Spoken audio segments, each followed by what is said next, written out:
September 24th, 2010, from the stylish high-tech underground studios of Ribbit Media in newly autumnal Warwick, Rhode Island, this is NewsUndies.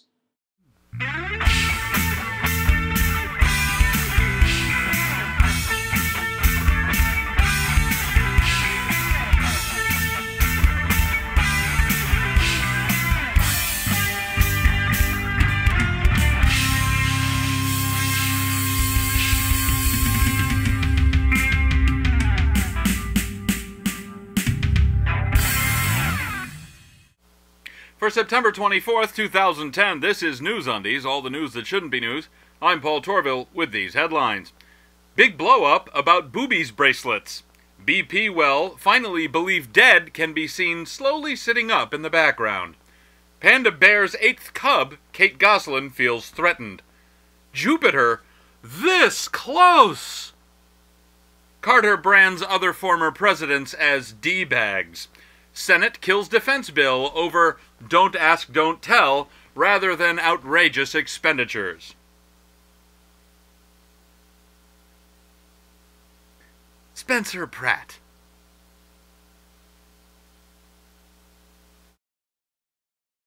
Hey gang, it's time for celebrity birthdays once again. I got my cake hat on, let's rock! For Saturday the 18th, Greta Garbo, dead, and Susan Hopkins. For Sunday the 19th, James Lipton and Adam West. For Monday the 20th, Upton Sinclair, dead, and Sophia Loren. For Tuesday the 21st, H.G. Wells, dead, and Chuck Jones, dead. For Wednesday the 22nd, Tommy Lasorda and Tony Basil. For Thursday the 23rd, Mickey Rooney and Ray Charles, dead. For Friday the 24th, John Young and Lou Dobbs. Ooh, that's celebrity birthdays. I'm Paul Torville, and I'm done! We'll have stories in detail right after this.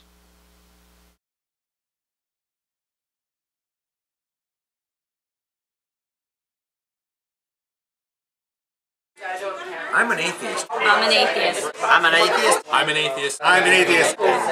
I'm an atheist. I'm an atheist. I'm an atheist.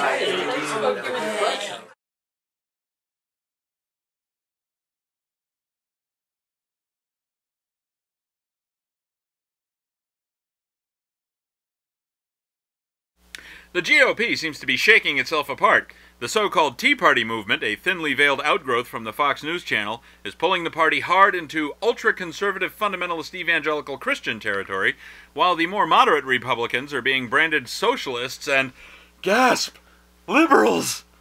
Ultra-conservative teabagger from Delaware, Christine O'Donnell, has been stung following her recent primary victory by a 1999 appearance she did on Politically Incorrect, where she admitted dabbling in witchcraft. Actually, she almost couldn't shut up about it. The clip has surfaced on YouTube, and Bill Maher has re-aired the clip on his current show. The timing of the clip's popularity and O'Donnell's pulling out of scheduled appearances on 2 of last Sunday's Talking Head soirees is most coincidental, no? Reina Chicas, 32, of Palmdale, California, led 12 El Salvadoran immigrants to hide out at Jackie Robinson Park in Palmdale. It appears that Chicas had convinced the other 4 adults in the group that the rapture was imminent. So far, that appears to be a misapprehension. One item that seems to escape the notice of just about everyone talking about this is that the press is obviously very delicately dancing around calling Chicas and her pals a cult or cult-like group. It seems that, since the bulk of their beliefs and practices were more or less Christian, the only difference seemed to be that Chicas was convinced of an alternate timing for the rapture. For Chicas' group to be a cult, that would make it very, very hard to distinguish it from a very similar, much larger cult, centered around a person making outlandish claims and his 12 credulous friends.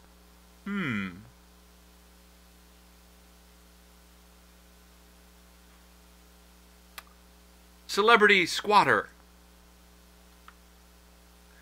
Leonard Skinner, the Jacksonville, Florida high school gym teacher who served as the inspiration for the name of the 70s Southern rock band Lynyrd Skynyrd, has finally, mercifully, and at long last, died. Skinner had been suffering from Alzheimer's disease.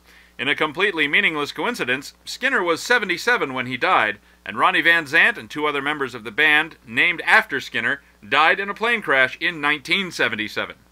Isn't that spooky?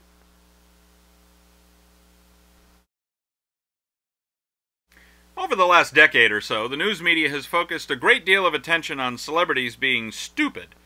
Is this appropriate? Here are Pig and Sheep with their thoughts. If I don't know what Snooki and Lindsay Lohan are doing every minute of every day, I might actually take a few minutes and objectively examine my beliefs. And that would be bad. Holy crap! Did you hear that? That's what I'm talking about. What he said, minus the being an idiot part. Well, that's what Pig and Sheep think. What are your thoughts? Email them to ovcomments@newsundies.com. And now, here's Moose Weintraub with a Sports Half Minute. It's a whole half minute of sports. 30 seconds of sports. Who's a Weintraub Sports Half Minute? Here's your Sports Half Minute. I'm Moose Weintraub. Toe wrestling now has a worldwide sanctioning body. I can't tell you how long I've waited for that.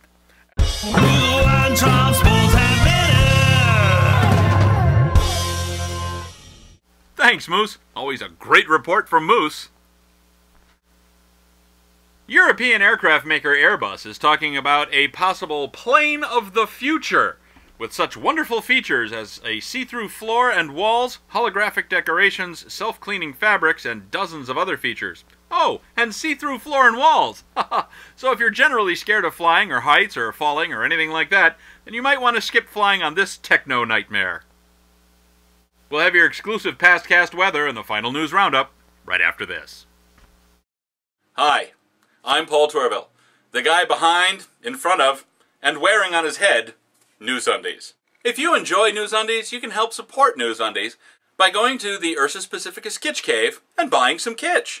There's groovy shirts, awesome dummy head mugs. It only hurts when I Care Bears. So fuzzy. Groovy oval NewsUndies stickers just like this. And, yes it's true, NewsUndies boxer shorts. Aw yeah! Can be found on the Ursus Pacificus Kitsch Cave.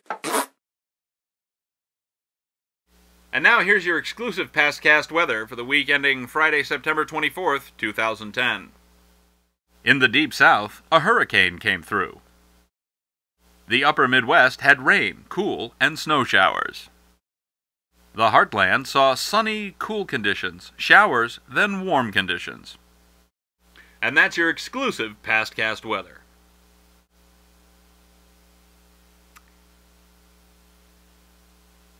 Jennifer Gray.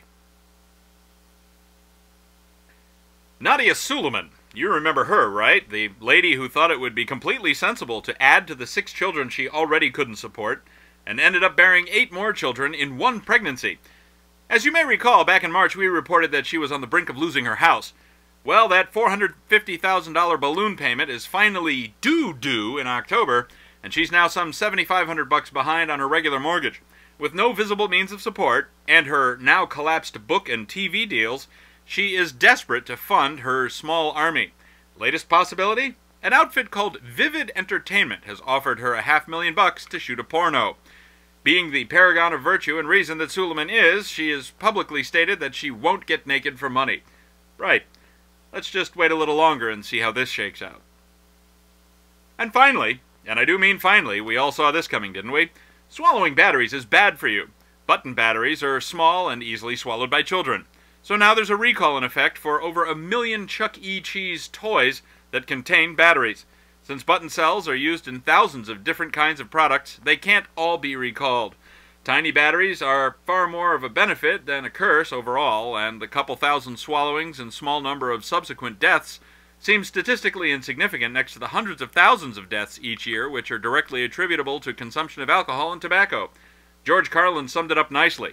The kid who swallows too many marbles doesn't get to grow up to have kids of his own. I'm just saying. Well, that's all for this edition of NewsUndies. Remember, NewsUndies is a weekly show, and we'll be back on Friday, October 1st with fresh undies. If you see news that shouldn't be news, email your story tips to undies@newsundies.com. Thanks for watching. Until next time, I'm Paul Torville. After that,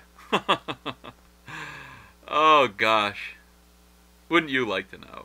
I might be considering an alternate ending. I might be considering yet another alternate ending. I might be trying to book a flight on Airbus's Invisible Jet. I might be interested in what Lindsay Lohan is doing. I might be looking for even more pointless numerological coincidences between Leonard Skinner and Leonard Skinnerd. I might be putting together my own Rapture group. I might be pointing and laughing at Christine O'Donnell. I might be watching Avatar on Spencer Pratt's forehead. I might be calling John Carpenter to see if he got my BP reference.